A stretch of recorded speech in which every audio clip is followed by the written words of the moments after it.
আফগানিস্তান কাল যেভাবে ইংল্যান্ডকে হারালো, যে জোশ নিয়ে হারালো, যে রুদ্ধশ্বাস প্রতিদ্বন্দ্বিতার ম্যাচে বিশ্বমঞ্চে নিজেদের সামর্থ্যের জানান আরো একবার দিল।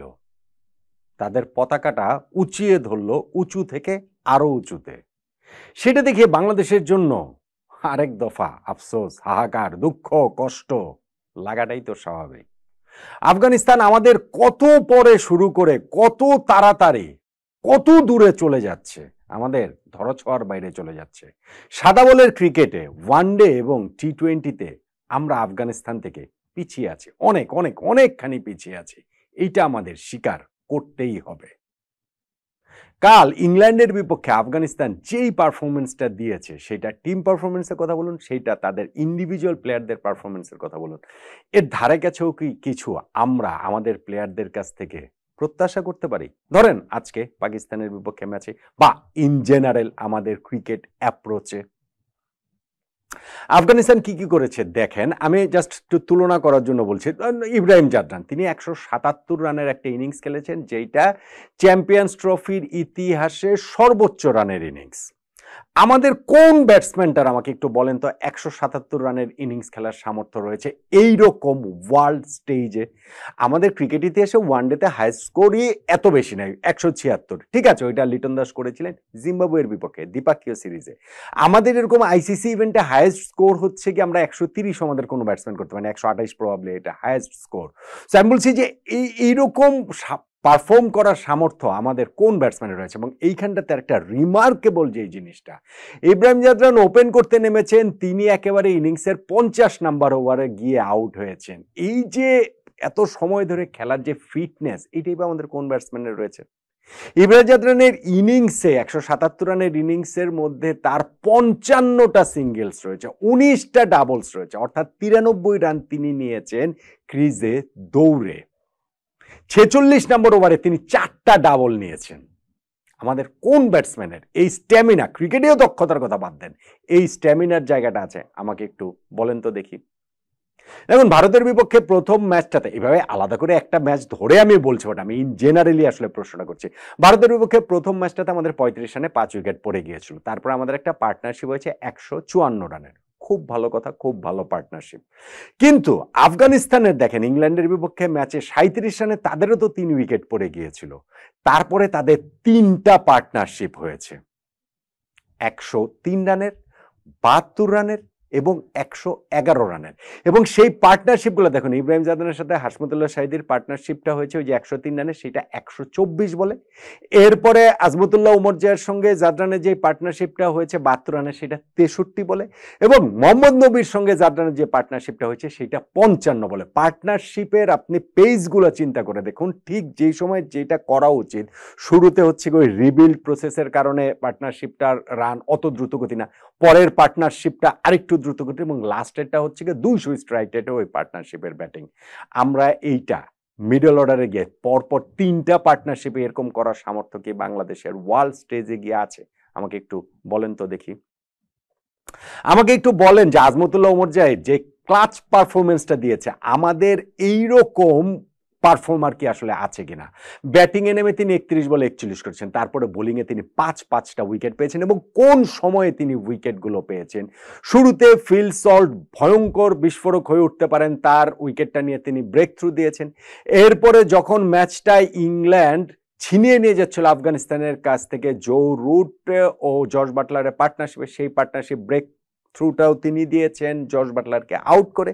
তারপরেও যখন জো রুট ওই মানে আবারও ম্যাচ জেতানোর পথে নিয়ে যাচ্ছেন, আরো একটা 50+ রানের পার্টনারশিপ হলো, সেঞ্চুরি করা জো রুটকে আউট করে কে ব্রেক থ্রুটা দিয়েছেন? সেইও আজমতুল্লাহ উমরজয়। তারপরেও ওভার 10 ম্যাচ ছিনিয়ে নিয়ে যাচ্ছিলেন, তাকে কে আউট করেছেন? সেই উমরজয়। তারপরেও তো লাস্ট ওভারে 13 রান হয়ে যেতেই পারত, ওই লাস্ট উইকেটটাও কে নিয়েছেন? আজমতুল্লাহ উমরজয়। বাংলাদেশে এইরকম ক্লাচ মোমেন্টে পারফর্মার কে আছেন আমাকে একটু বলেন। ছিলেন এক সাকিব আল হাসান, এছাড়াও তো আমি আর কাউকে ধারে কাছেও আসলে দেখি না।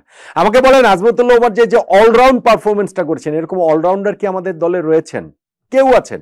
আমাকে বলেন মোহাম্মদ নবী যে অলরাউন্ড পারফর্ম করেছেন, এরকম পারফর্মার কি আমাদের দলে কেউ আছেন? নাই তো। আমাদের কোচ, সহকারী কোচ আর কি মোহাম্মদ সালাউদ্দিন ভাই কালকেই স্বীকার করেছেন আমরা অলরাউন্ডার অভাবে ভুগছি, এবং সেই জায়গাটাতেও সেই সাকিবের কথাই আবার মনে করতে হবে। এরপরে কি আমরা সেটা পেয়েছি কিনা? মেহেদী হাসান মিরাজের উপরে এই চ্যাম্পিয়ন্স ট্রফিতে অনেক আশা ছিল। প্রথম ২ টা ম্যাচে তিনি ওই অর্থে আশাটা পূরণ করতে পারেননি। পাকিস্তানের বিপক্ষে ম্যাচটাতে তার দিকে তাকিয়ে থাকতে হবে। আমাকে একটু বলেন, মোহাম্মদ নবী এই বয়সে এসেও তিনি যেই পারফরম্যান্স করছেন, আমাদের ২ এরকম অভিজ্ঞ ক্রিকেটার মুশফিকুর রহিম এবং মাহমুদুল্লাহ রিয়াদ তার সঙ্গে কি কোনোভাবে তুলনীয় হন? আমাকে একটু বলেন তো। আমাকে বলেন, বাংলাদেশ এই ওয়ার্ল্ড স্টেজে এসে কোনো আইসিসি ইভেন্টের এরকম মোমেন্ট, যখন ম্যাচে উত্থান পতন এই হয়েছে হয়েছে যত কিছু হয়েছে, লাস্টে গিয়ে ২৬ বলে ৩৯ রান প্রতিপক্ষ লাগবে, হাতে আছে ৪ উইকেট, সেঞ্চুরি করা ব্যাটসম্যান ক্রিজে, ৫০ রানের উপরে পার্টনারশিপ হয়ে গেছে, এই মোমেন্ট থেকে বাংলাদেশের ম্যাচ বের করে আনার মতো bowling line up, fielding unit বাংলাদেশের কি আসলে আছে? দেখুন, এই প্রশ্নগুলো চাইলে আমরা উত্তর দিতে গিয়ে গর্তমি করতে পারি। আমরা বলতে পারি যে না, আমরা আসলে আফগানিস্তানের চেয়ে ভালো দল। হ্যাঁ, আমরা হোয়াইট বল ক্রিকেটে আমরা ভালো দল, আমরা গর্তমি করে বলতেই পারি। আমরা তো ওয়ানডে ওয়ার্ল্ড কাপে আফগানিস্তানকে হারিয়েছি। এটা সেই হিসেবে আপনি বলতে, ভাই ওয়ানডে ওয়ার্ল্ড কাপে আফগানিস্তানকে যে বাংলাদেশ হারিয়েছে সেইটা শেষ পর্যন্ত ওই ওয়ার্ল্ড কাপ শেষে অঘটন হিসাবে প্রমাণিত হয়েছে। কেননা ওই ওয়ার্ল্ড কাপে আমরা হাতড়ে পাছড়ে আরেকটা ম্যাচ শ্রীলঙ্কার বিপক্ষে জিতেছি, সেইটাও নানান রকম কিছু করে, নানান বিতর্ক পেরিয়ে, এই যে টাইম আউটে ছল চাতুরি টাতুরি সবকিছু মিলিয়ে ওই জিনিসগুলো হয়েছে। আর আফগানিস্তান ওই ওয়ার্ল্ড কাপে এরপরে ইংল্যান্ডকে হারিয়েছে, পাকিস্তানকে হারিয়েছে, শ্রীলঙ্কাকে হারিয়েছে। সেমিফাইনালটা তারা প্রায় খেলেই ফেলেছিল, যদি না অস্ট্রেলিয়ার গ্লেন ম্যাক্সওয়েল ওই দিন ওই রকম অতিমানবীয় ডাবল সেঞ্চুরিটা করতেন। টি-20 ওয়ার্ল্ড কাপে আফগানিস্তান সেমিফাইনাল পর্যন্ত উঠেই গিয়েছে।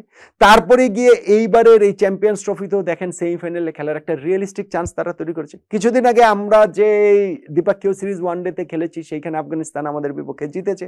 টি-20 ওয়ার্ল্ড কাপে আফগানিস্তান আমাদেরকে হারিয়েছে এবং সেইখানটাতে তো আমরা আফগানিস্তানের বিপক্ষে কোনো মতে একটা জয়ের টার্গেট নিয়েছিলাম। সেমিফাইনাল চেস করার সাহসটাই আমরা দেখাতে পারিনি, ন্যূনতম সাহসটাও দেখাতে পারিনি। ওই যে মাহমুদুল্লাহ রিয়াদ গিয়ে যে 5টা বল টক টক টক টক করে যে আর কি ডিফেন্ড করলেন। সো এরপরেও যদি আমরা বলি হ্যাঁ আমরা রেড বল ক্রিকেট আফগানিস্তানের চেয়ে ভালো কিনা, সেটা নিয়ে প্রশ্ন উঠতে পারে। কেননা আফগানিস্তান টেস্ট ক্রিকেট খুব বেশি রেগুলার খেলে না, খুব রেগুলার যদি খেলে তাহলে আফগানিস্তান ওই জায়গাটাতেও আমাদেরকে অবশ্যই ছাড়িয়ে যাওয়ার সামর্থ্য রাখে। আর এতজনের কথা বললাম, এত কিছুর কথা বললাম, রাশিদ খানের কথা তো আর বলিনি। তাদের যে একের পর এক প্রতিভা উঠে আসে সেই কথা তো বলিনি। তাদের ক্রিকেটাররা যে আইপিএল থেকে শুরু করে বিশ্বের ফ্র্যাঞ্চাইজি লিগগুলোর হটকেক সেই কথা তো বলিনি। সো আমরা যদি মনে করি যে আমরা আফগানিস্তানের ক্রিকেটের সমপর্যায়ে আছি বা আমরা তাদের চেয়ে এগিয়ে আছি, এইটা ভাই একদমই হচ্ছে গিয়ে বালুতে মুখ, মানে যেমন বালুতে মুখ গুজে থাকে না ঝড় উঠলে, এরকম হবে বিষয়টা।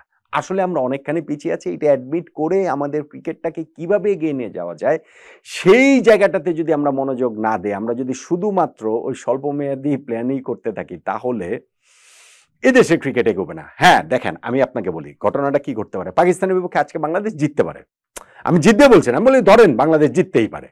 আফগানিস্তান লাস্ট ম্যাচটা অস্ট্রেলিয়ার কাছে হেরে যেতে পারে, তাতে আফগানিস্তানও সেমিফাইনালে তারা কোয়ালিফাই করলো না, লাস্ট ম্যাচ হেরে গেছে, আমরা আবার লাস্ট ম্যাচ জিতেছি, তখন আবার আমাদের কলার উঁচু হয়ে যাবে, আমাদের মনে হবে যে আরে না আমরা তো আফগানিস্তান অনেক ভালো দল।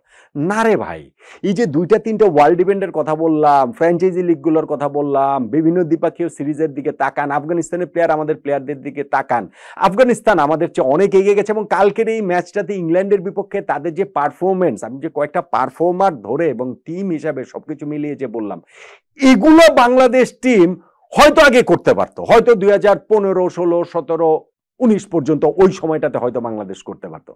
এখন বাংলাদেশ টিম সেটা পারে না, বলতে গিয়ে অনেক দিন ধরে বাংলাদেশ টিম সেই জায়গাটাতে আর নাই। শুধু আমরা সেই অতীতের স্মৃতিচারণ না করে, জাবর না কেটে কিভাবে ভবিষ্যৎটা ভালো করা যায় সেই চেষ্টা যদি না করি, তাহলে এই যে পাকিস্তানের বিপক্ষে একটা ম্যাচ জিতলেও আমাদের কিছু যাবে আসবে না, আফগানিস্তান যদি লাস্ট ম্যাচ অস্ট্রেলিয়ার কাছে হেরে যায় তাতেও আসলে কিছু যাবে আসবে না। আমাদের এবং আফগানিস্তানের গ্যাপটা আরো বাড়তেই থাকবে, বড় হতেই থাকবে। সো বাংলাদেশ টিমকে এখন আসলে সত্যিকার অর্থে সোল সার্চ করতে হবে যে আসলে আমাদের সমস্যাটা কোথায়। সেই শেকড়ে না গিয়ে যদি আমরা গাছের উপরে পানি ঢালতে থাকি, কখনো কখনো সেটাতে একটু ফল দিলেও দিতে পারে, কিন্তু আলটিমেটলি গিয়ে সেই গাছটা মরেই যাবে, সেই গাছটাতে আর খুব একটা ফল ফুল ধরবে না। আফগানিস্তানের সঙ্গে আমাদের দূরত্বটা, আমাদেরকে ছাড়ে আফগানিস্তান অনেক অনেক অনেক দূর এগিয়ে যাবে। আমাদের সেই ঘুরে দাঁড়ানোর শুরুটা আমি পাকিস্তানের বিপক্ষে ম্যাচে আমি বলবো না, আমি বলবো এরপরে বাংলাদেশ ক্রিকেট বোর্ড, নীতি নির্ধারক, selection panel, board president, directors, coach, captain, senior players, তারা সবাই মিলে যদি একটা বাংলাদেশ ক্রিকেটকে এখন নতুন একটা ডিরেকশনের দিকে না নিয়ে যেতে পারেন, তাহলে এই আফগানিস্তানের সঙ্গে বাংলাদেশের ব্যবধান ক্রমশ বাড়বে, আরো বেশি করে বাড়তেই থাকবে। সামনে